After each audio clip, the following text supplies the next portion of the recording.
Muito obrigada. Boa tarde a todas e todos.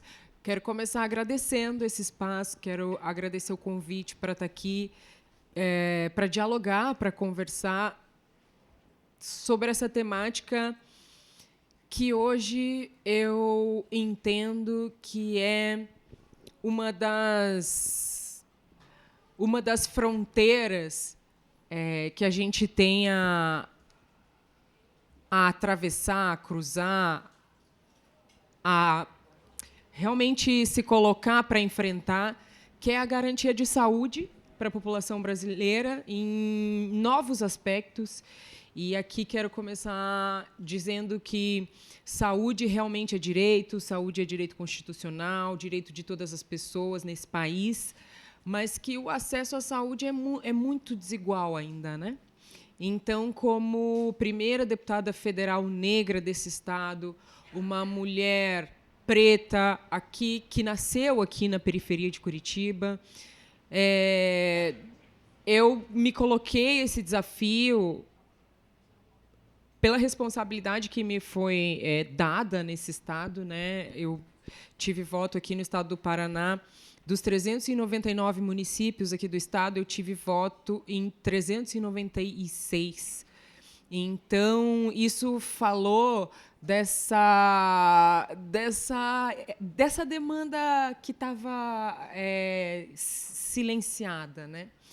E essa confiança que esse Estado me deu e o voto das pessoas que me colocou nesse espaço que eu ocupo hoje me chamou para a responsabilidade de olhar efetivamente como mulher preta, como deputada negra, como uma deputada mulher, feminista, e que hoje ocupa a bancada negra no Congresso e a bancada feminina, né, a bancada de mulheres. Isso me colocou a responsabilidade de olhar especificamente para essas temáticas, tanto a igualdade racial quanto a igualdade de gênero, de forma mais profunda, né? Eu entendo que as pessoas que me colocaram lá esperavam isso de mim.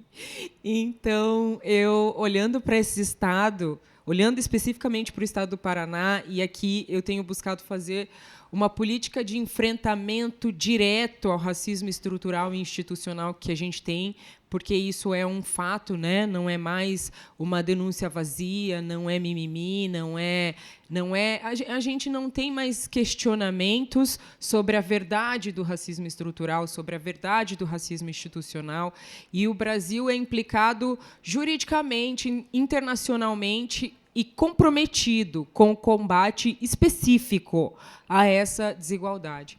Então, eu busquei olhar para o que realmente estrutura e faz a manutenção do sofrimento da população negra, das mulheres negras, e isso passa pelas políticas estruturantes. Então, saúde é uma política estruturante, moradia é uma política estruturante, educação é uma política estruturante, enfim.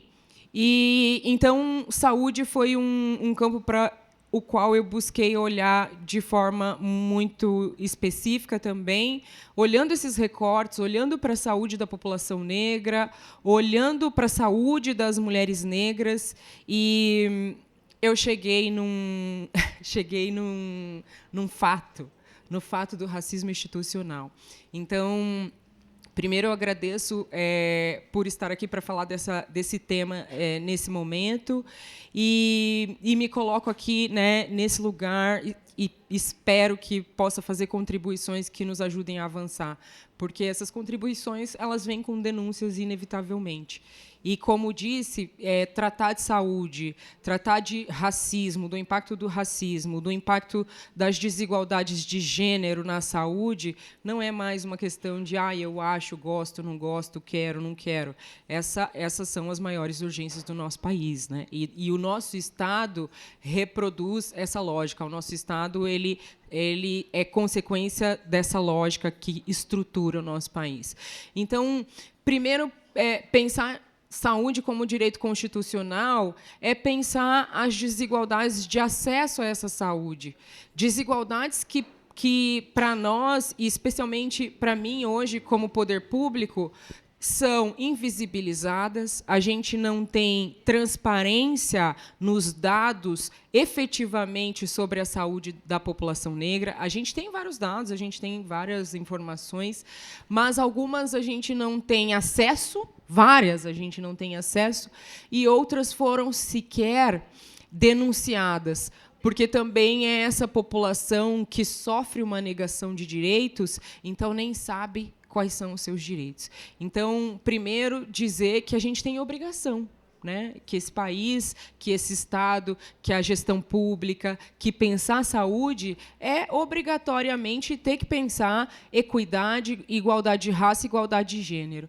Então, a primeira coisa, esse direito constitucional ele ainda não é garantido, assim como a educação, assim como moradia, assim como tantos outros direitos que a gente tem como fundamentais de todas as pessoas, constitucionais, porém não garantidos. Então, para a população negra e para as mulheres, e também para as mulheres negras, saúde ainda não é algo que efetivamente a gente tenha de uma forma consolidada, né? A garantia de saúde pelo Estado, como direito. Então, uma outra coisa que eu percebi é que essa falta de transparência nas informações, e aqui eu vou trazer exemplos muito nítidos, e que são exemplos que têm me incomodado profundamente e pessoalmente nesse último período. Informações como, por exemplo, mulheres negras idosas em sistema carcerário, como mulheres negras idosas em casas de acolhimento ou em situação de rua, mulheres negras em situação de vulnerabilidade e violência, mulheres em situação de rua que além de estarem em situação de rua, são mulheres negras e partem de uma situação de violência sexual ou qualquer coisa desse tipo. Então, a gente não consegue fazer, muitas vezes, a articulação da política, porque sequer a informação está ali. Então, e essa desigualdade do acesso, o quanto essas pessoas acessam o nosso sistema de saúde, que é por onde a gente consegue tocar toda a sociedade, se a gente quiser, né? Então, essas duas primeiras coisas. E aí, olhar para esse Estado também, olhar para esse Estado que ele é 30% negro. O Estado do Paraná ele é 30% negro, ou seja, a gente está falando de 1/3 da população do Paraná.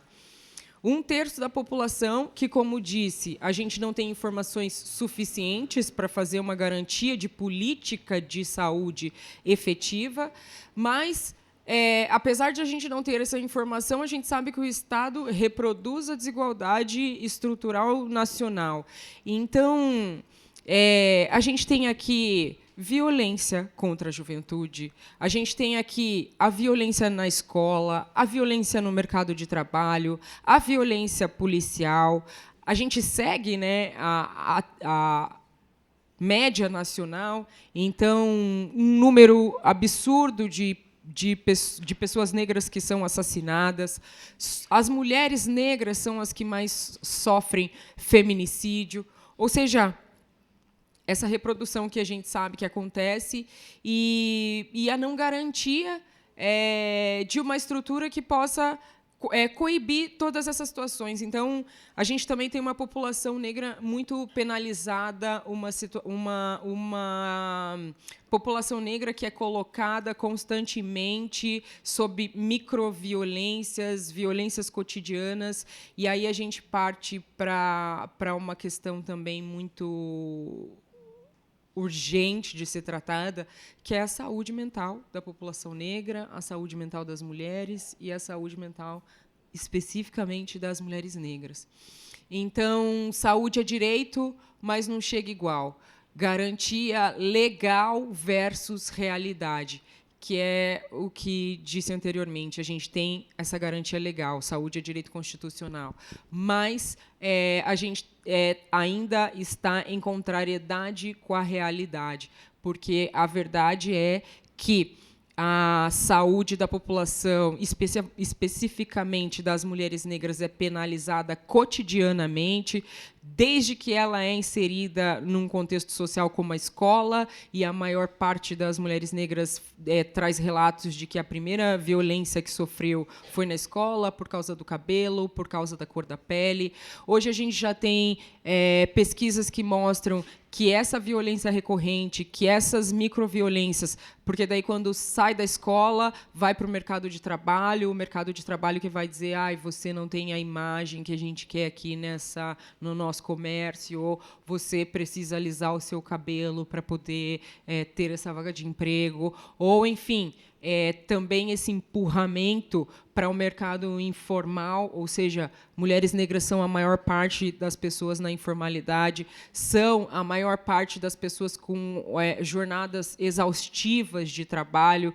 Então, como ter saúde mental diante de um Estado que te vitimiza cotidianamente? E também a gente tem discursos que falam de cuidar da saúde mental, de buscar, mas todos esses atravessamentos, o contexto de pobreza, a negação de direitos, ela impede hoje que uma mulher negra possa acessar, muitas vezes, tem mulheres negras que não podem acessar uma terapia, não podem acessar a garantia do direito à saúde mental, que é um direito de todas as pessoas. Então, não basta a gente ter apenas iniciativas individuais, e essa é a perversidade, né, do racismo quando a gente olha para essas políticas estruturantes, porque aí a sociedade vai dizer, faça terapia, pare de mimimi. Mas como é que eu vou fazer terapia? Eu quero saber.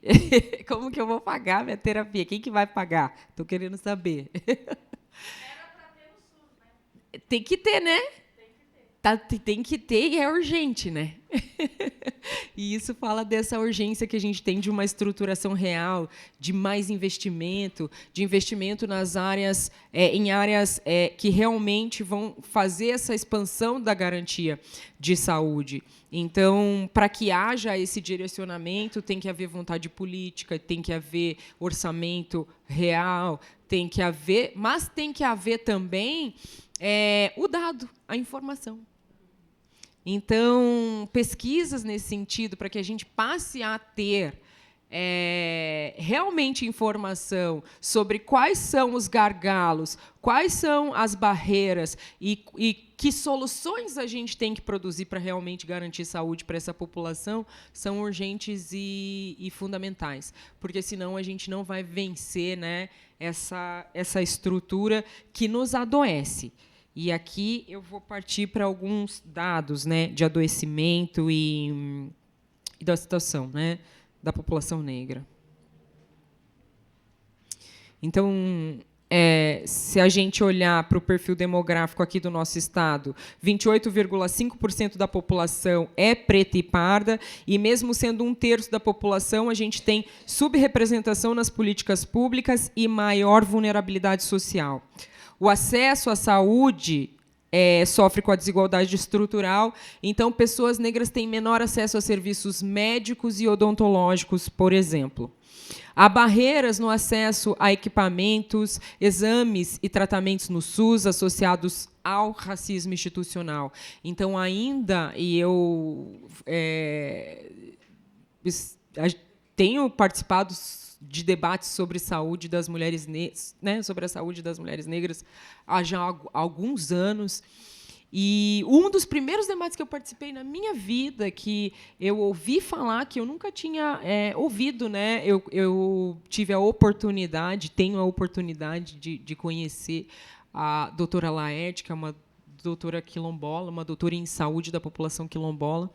E ela foi a primeira pessoa que eu vi falando sobre violência obstétrica, falando que mulheres negras são a maioria nessa violência, e que isso parte do racismo institucional, porque o médico, quando vê a mulher negra ali naquela situação, no sofrimento, ali na dor do parto, ele entende que pode ficar mais tempo, não precisa de anestesia, sofrem até violência mesmo, desprezo nesse momento que precisa ser tão humano, né?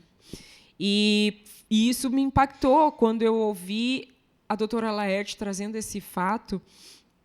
Isso me deixou muito, nossa, assustada e chocada, né? Eu não sou mãe. E comecei a conversar com as mulheres da minha família, todas sofreram violência obstétrica, todas. Minha família é uma família de mulheres pretas, todas que são mães sofreram violência obstétrica. Então, isso é muito absurdo, porque a gente pensar que as mulheres negras são a maior parte das mulheres no Brasil. São 30% das mulheres do Brasil. E a gente pensar, a gente pode fazer aqui uma relação, eu não tenho esse dado em específico, mas eu tenho um dado, a gente tem um dado estrutural, que é que a população negra tem menos acesso à analgesia. Então, isso fala dessa violência obstétrica diretamente. Eu não tenho esse dado, mas poderia dizer aqui, se todas as mulheres da minha família... Eu não sei quantas mulheres pretas tem na minha família, mas, assim, de pelo menos umas 10 que eu conversei, todas sofreram violência obstétrica, será que 80% das mulheres negras do Brasil sofrem violência obstétrica? 70%? 70%? Da minha família, sim, mas será que da sociedade? Se você falou com 10 e as 10 tiveram, da sua família, é uma estatística que a gente faz. Deus me livre. 10 de 10 significa 100%. E aí pensar o Paraná, onde o racismo é mais pesado. Onde aqui, diferente do Brasil, nós não somos a maioria da população, mas nós somos 1/3 da população. Com uma desumanização maior, né? Nesse momento a gente vive numa cidade que a gente está vendo assim, a gente está vendo a efetivação de uma política higienista. Recentemente, uma mulher negra em sofrimento mental, em situação de vulnerabilidade, em situação de rua, com evidências muito objetivas de fragilidade na sua saúde mental, foi exposta nos canais institucionais da prefeitura da cidade, sendo internada compulsoriamente. Se a gente não falar de saúde para as mulheres negras, então pensar esse atravessamento tão pesado, né, para a garantia de saúde, e como olhar para isso, e como produzir dados, e como produzir informações, e como produzir efetivas soluções sem revitimização, porque a revitimização também é um fator de adoecimento, né? Então, essa exposição,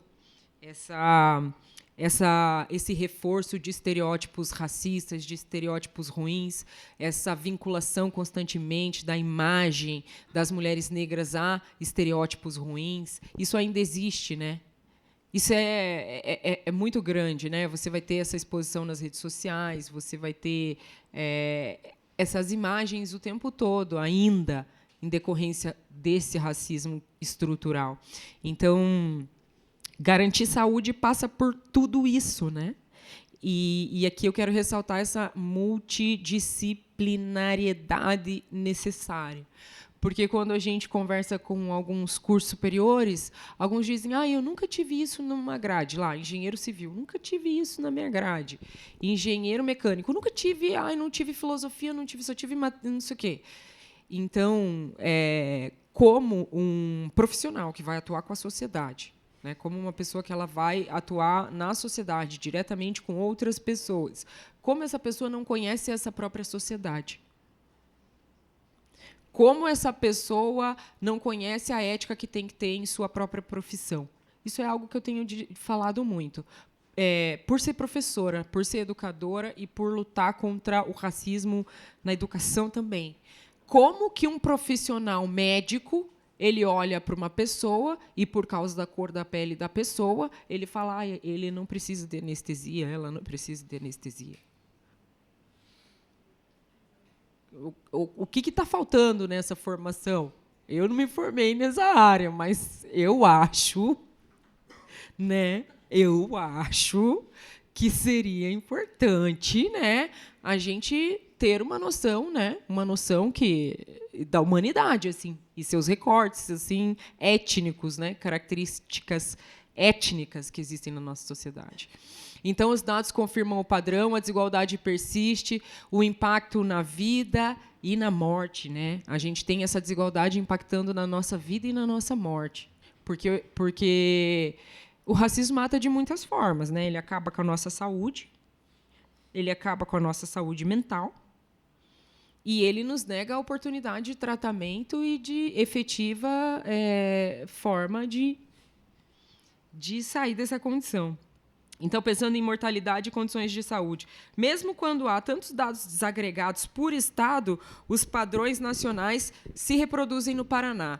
Mortalidade por causas evitáveis é 41% maior entre homens negros do que em homens não negros.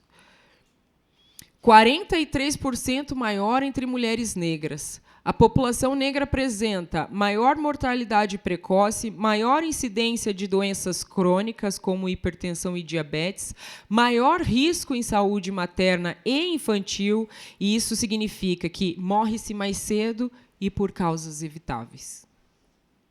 Saúde da mulher negra. Mulheres negras enfrentam maior risco de mortalidade materna, pior acesso a pré-natal e parto adequado, desigualdades raciais que se somam a gênero, né, e a dupla vulnerabilidade. No Paraná, isso se agrava porque mulheres negras também estão nas faixas de menor renda e de maior informalidade. Então, saúde mental e racismo. Racismo impacta diretamente a saúde mental, maior exposição ao estresse crônico, ao sofrimento psíquico ligado à exclusão social, e isso aparece como ansiedade, depressão, baixa estima, adoecimento silencioso, do qual a gente não sabe exatamente ainda quais são as consequências que outras doenças derivam desse adoecimento silencioso, aquilo que historicamente a gente ouve chamar de uma tristeza profunda, de uma tristeza que não passa. E mais antigamente, na minha graduação, eu pesquisei as psicopatologias da escravização. E antigamente no Brasil era aquele banzo, né? Eles chamavam de banzo. Então, quais são as consequências dessa tristeza que não passa, que a gente sabe que é fruto de uma revitimização cotidiana? Então, doenças e agravos com maior incidência. Dados nacionais também se reproduzem aqui no Paraná. Maior incidência é na população negra de tuberculose e, assim, algumas doenças assim que não é que a gente não tem conhecimento humano para resolver, né? Não é que não tem conhecimento acumulado para resolver, às vezes, coisas simples. Isso é algo que me deixa assim. Tuberculose é um enfrentamento muito difícil para a população em situação de rua, especificamente aqui no estado do Paraná, que diferente de alguns outros estados do Brasil, aqui no Paraná a gente tem especificidades climáticas. Nós estamos num clima subtropical úmido, aqui faz muito frio e aqui no inverno as pessoas ainda morrem de frio na rua. Então, tuberculose é uma questão aqui para a população em situação de rua, e especialmente para a população negra. Hepatites, mais de 50% dos casos atingem pretos e pardos. Sífilis congênita, doença falciforme, que é uma doença genética associada à população negra. Para a doença falciforme aqui, por incrível que pareça, a gente ainda não territorializou as políticas de saúde para alcançar populações com doença falciforme.